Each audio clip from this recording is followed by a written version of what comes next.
Yun nga, babakbak na kami. Ito ang 17K.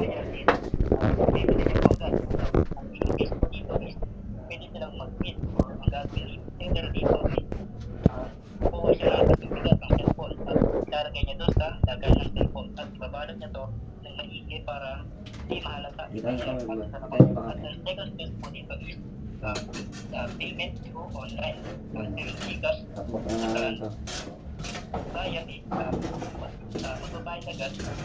Kailan naman, ang pwede niya itong gawin is yung camera bilang araw ibayad. And ito na po, tatakot po aking yung aking record.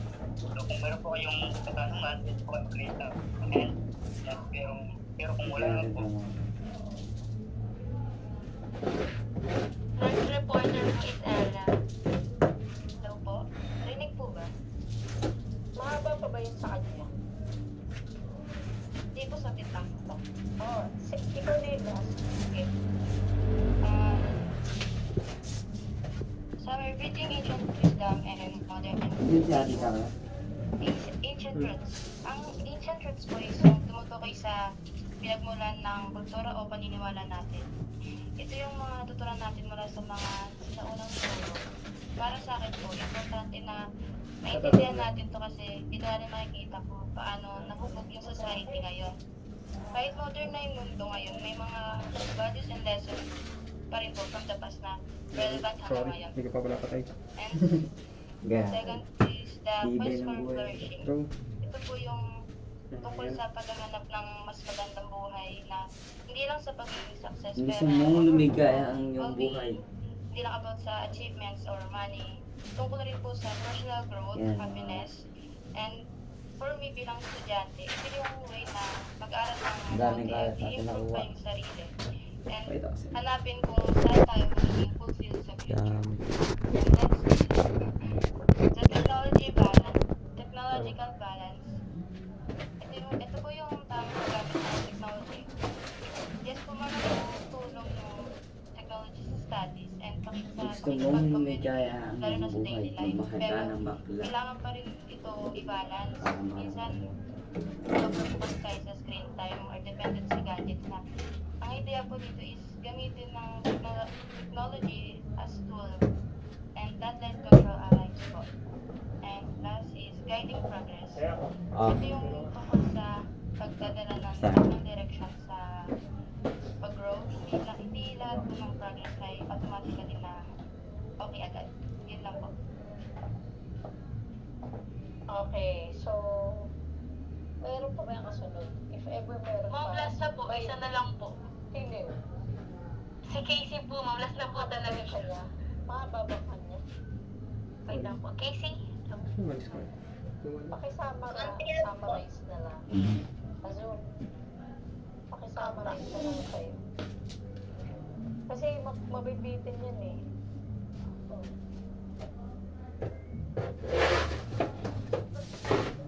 So, conclusion, technology, ethics, and human flourish.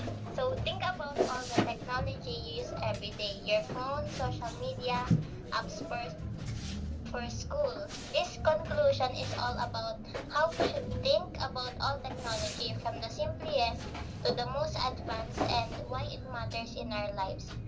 So, means to an end.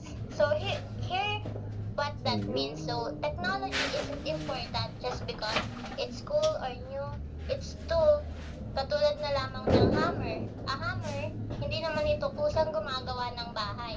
It helps us build a place to live. Similarly, your phone isn't valuable just for having the latest features. It's valuable because it lets you text friends, call family, or look up info for homework. The goal isn't the technology itself, it's what the technology helps us to do, live better and more meaningful lives.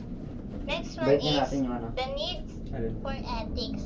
As technology gets more powerful, the Balik tayo. conclusion Wala says natin. Dito we alam ko na. can just build Para may a lalagay new ko. technology and Yung hope ihaw, ang lagay for natin the dito. best. Yung ihaw, huwag na We have to nakabalik. think carefully about how it affects people, be responsible for its impact, and care about everyone in touch. The last one is the ultimate goal. So the fancy word here is eudaimonia. It's a Greek word that means more than just being happy. It's about living well, growing as a person, contributing to your community, feeling like your life has a purpose. Every invention from vaccine that keeps us healthy to apps that helps us learn should be built with this in mind. For example, when scientists develop a new mental health app, the point isn't to make money or show off technology skill. It's to help people feel better. To make it simple, technology can do amazing things, but we have to use it the right way. And the whole point of building it in the first place is to help all us live better and more fulfilling lives. That's all po.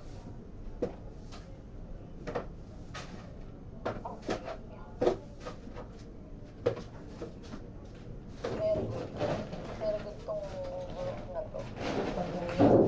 May absent ba sa inyo? Wala po, ma'am. Okay, na-justify nila yung yung lesson. Okay. So, ilan ba kayo nasagutan mo? Ay! Tapos na ba?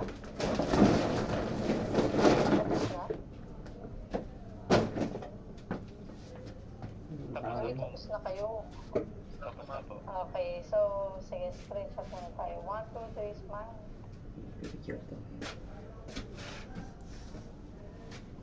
Ganda dapat ka lumulog. Ay, ma'am. Marinig ka bigla, no? Joke lang.